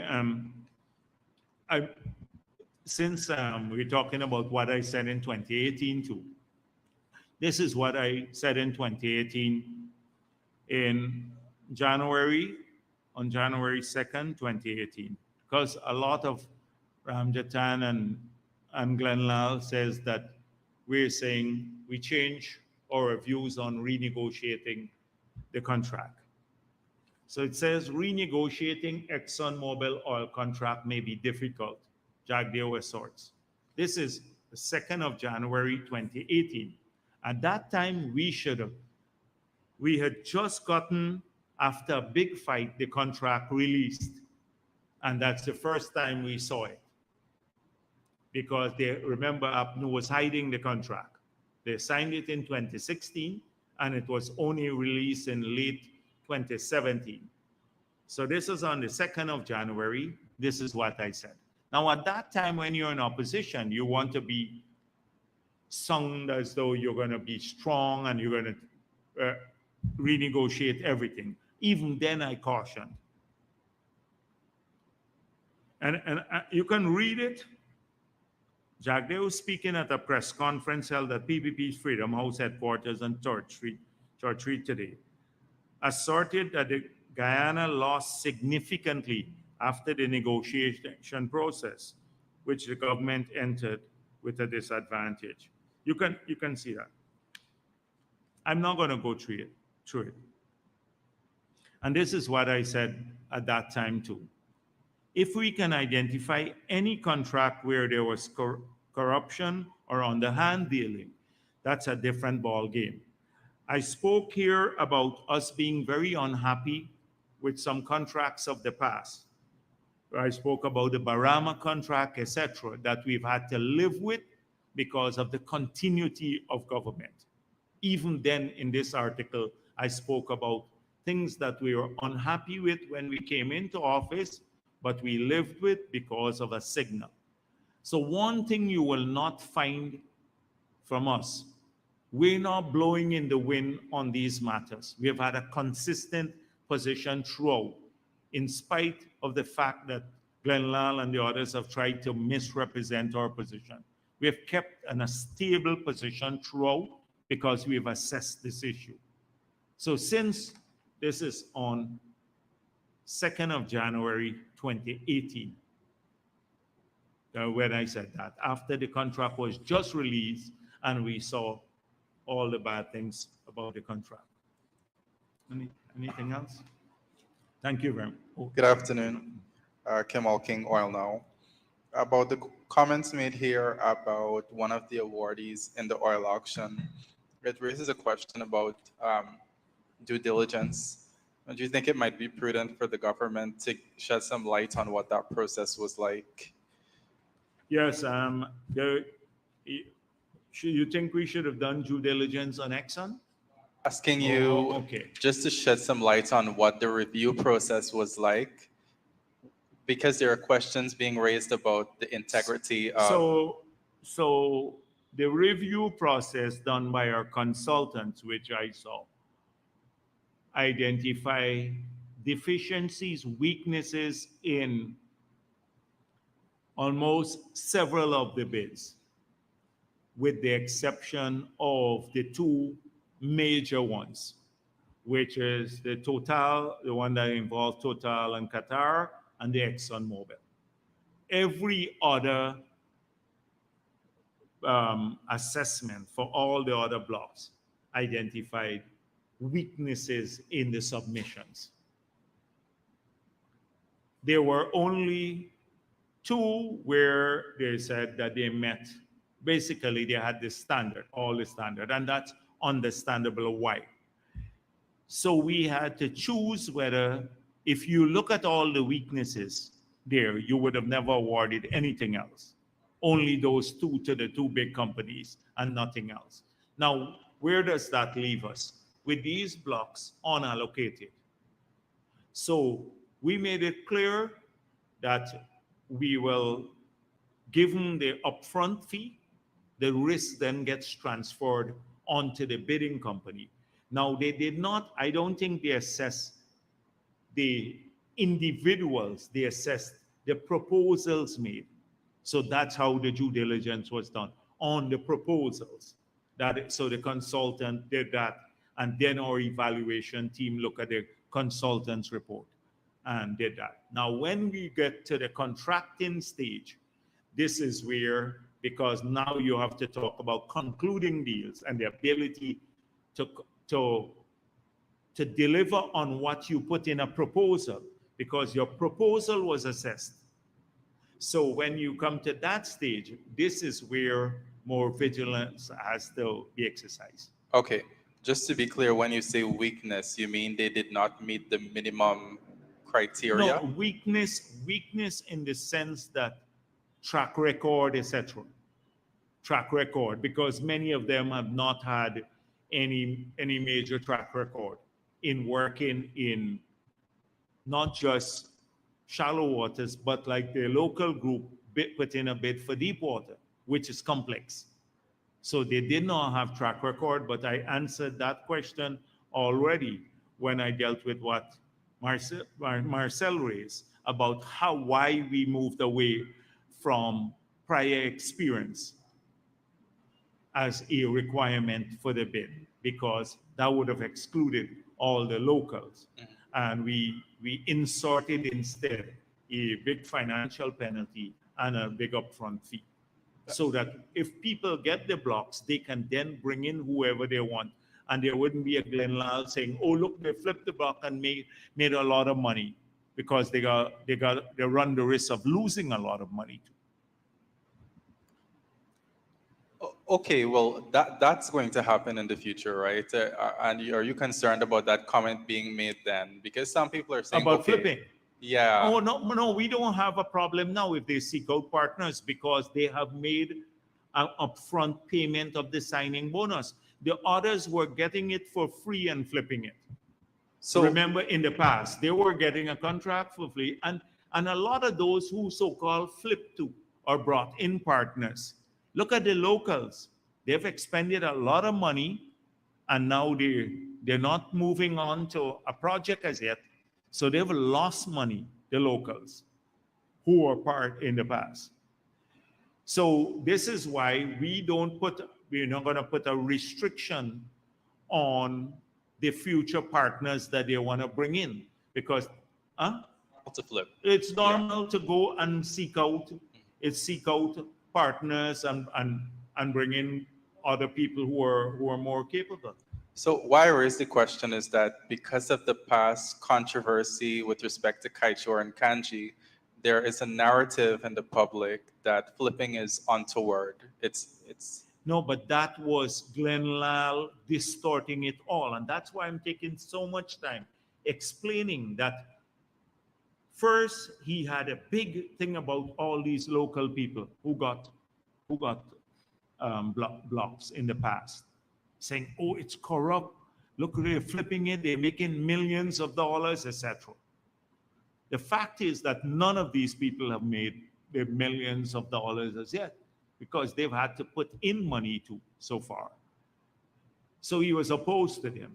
Then in a contradictory view, he starts saying, we're giving it all to the foreigners. We're not giving local. So on one hand, you're saying the locals are getting this, they have no experience, and they're flipping it and making money. And then on the other hand, you're saying you're excluding the locals. Look, you're giving it all to the foreigners. So it was a deliberate strategy, we said. How are we going to keep locals involved, not exclude them from the bidding process, but at the same time, ensure that they don't, that there is a penalty and that the country gets a benefit for this. So what they would have done as per normal in the industry is to bring in partners, what we call flipping, is bringing in new partners, etc. That is done per normal. So we now have the state gets this upfront money, and then they will do what is normal in the industry in any case. So that is why we went through this carefully, because of that view that Glen Lal basically pushed, which was a contradictory view, as like most of his views are. Okay, finally, on the auction, how are negotiations going, or when do you expect to sign contracts? In next week, the minister will deal with that. As I said before, they will deal with the individual negotiations, how they're taking place. But I know they're talking to all the people. No problem. Could you say, as you are an authority on the government's oil and gas policy, what your own aspirations are for the gas strategy? The gas strategy for my own. So the ministry, I think, has put out now the consultant and all of that. The ministry has done that. I don't think they have. Yeah, but Minister Vikram told me today he's going to put it out because I asked him to. So that would be done. So the consultant submitted this. He has to now look at all the comments. There are lots of deficiencies in the document itself, not deficiencies, but not all the areas have been addressed. So Patterson said, "Oh, it's a terrible strategy." I'm looking forward to him giving his views, what you're asking, on this strategy, where we should have focused more on and what his own views are. You'll get zero from him. We know that already. So it's easy to criticize. So my own view is that I believe the time is this is the appropriate time to develop the gas resources, given what's happening globally. That there may still be a window, given this enhanced global demand and the recognition that gas will have to be a transitional fuel. There is a global recognition now that gas will be a transitional fuel. We're moving from about 3 years back when they were saying we must shut down all gas-related facilities. So given that, the timing of this issue, we have to move swiftly on this matter. And moving swiftly means getting ExxonMobil at the table, getting maybe another partner who will try to develop this industry or who wants to push it faster than Exxon. We're not pleased with the pace at which they want to approach the development of the gas assets. I think they're more interested in oil. And so my personal assessment is that they are not treating our desire to monetize the gas assets with the same sense of urgency as they are with moving the projects to produce more oil that they're focused on. So clearly we have to nudge that process along. So probably getting a partner who is willing to underwrite some of the expenses as well as the risk associated with moving monetizing the gas. Both the associated gas, that means an intense discussion with Exxon, and also Pluma, if that is in play. And so we could, following this, the finalization of this strategy, once the comments come in, we would then probably have to go to RFP to see who the other partners who might be willing to work with us and Exxon around on the table to monetize this. It has to be tripartite.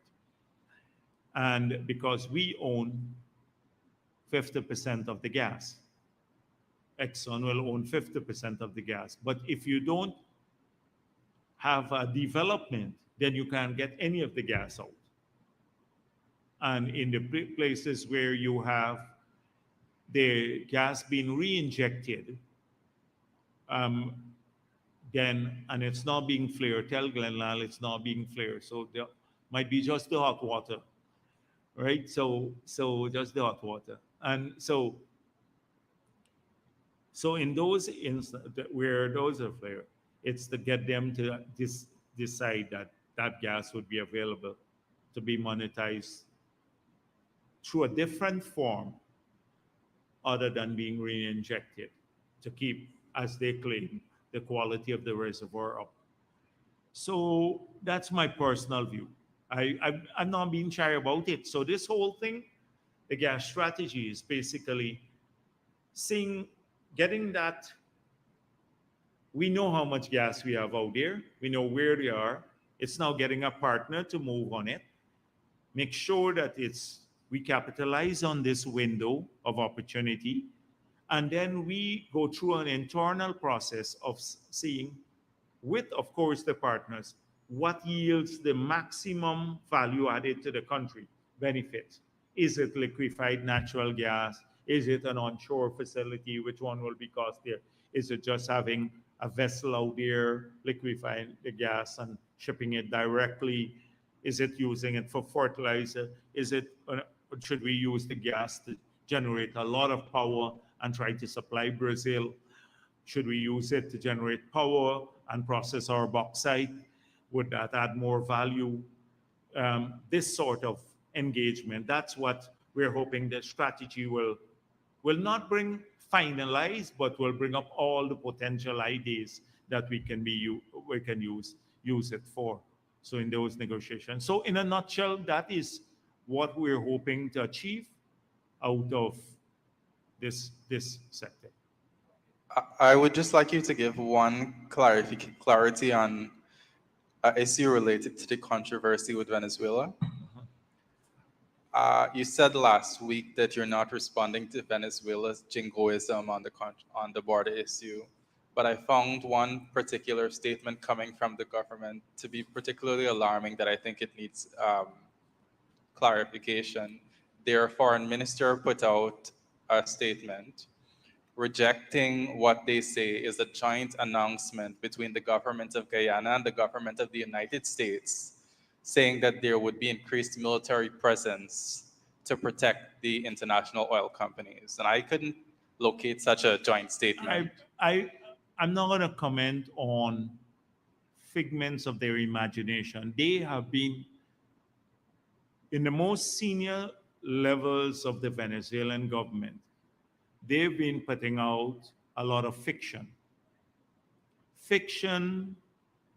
surrounding the controversy, the border controversy, fiction surrounding the 1899 award, because the entire world knows that it was a just and a final settlement to our land boundaries.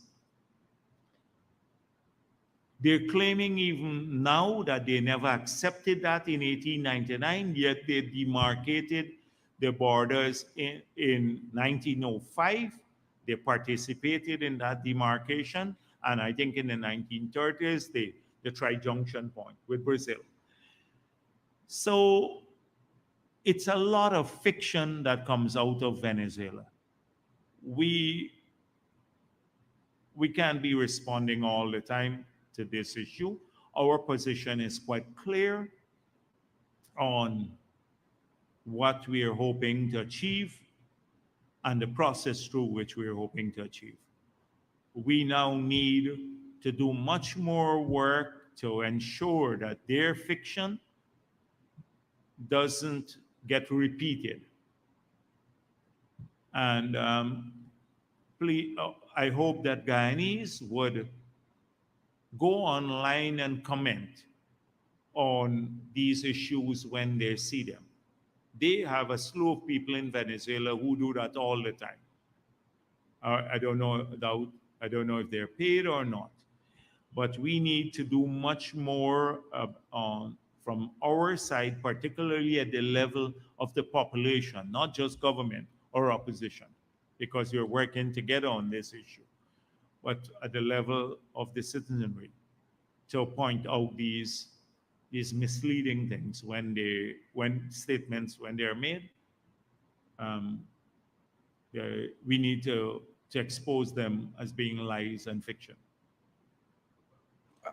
In my search to find where they could have gotten something like that, I think they could have misinterpreted perhaps yesterday's Kaichur News lead story about the Metal Shark boat purchase, the patrol boat.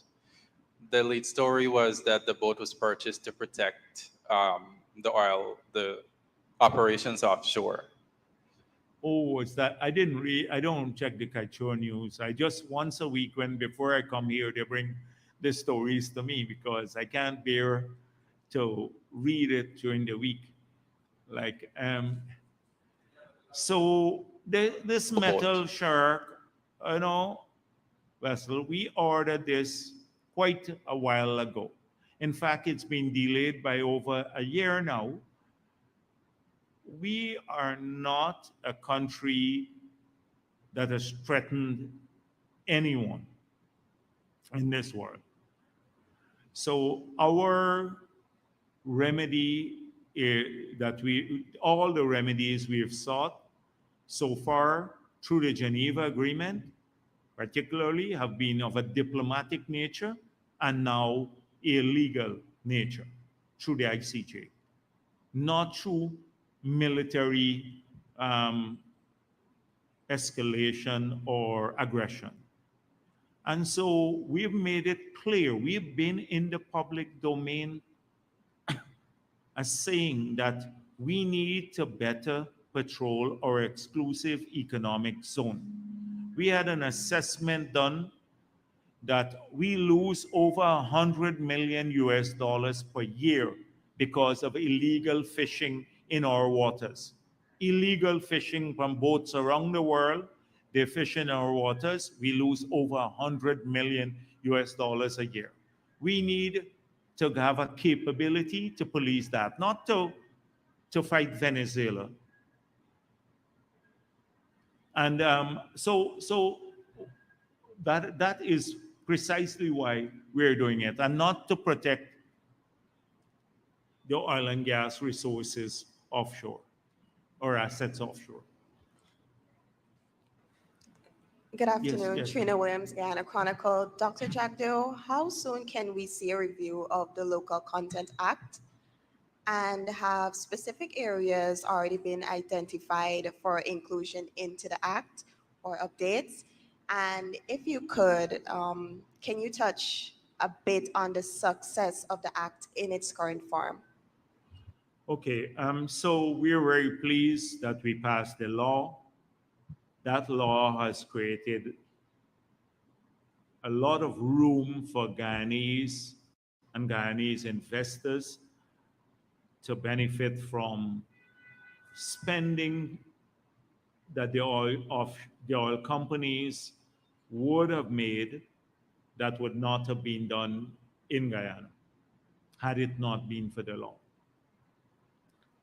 Their estimation was that last year it was of the magnitude of 400 million US dollars and 1,500 Guyanese companies. We believe, given the plan, what our plans are and the expansion of the industry offshore, it will go up to probably $1 billion maybe by 2027 or so. That's a large sum of money to be spent procuring goods and services from our people.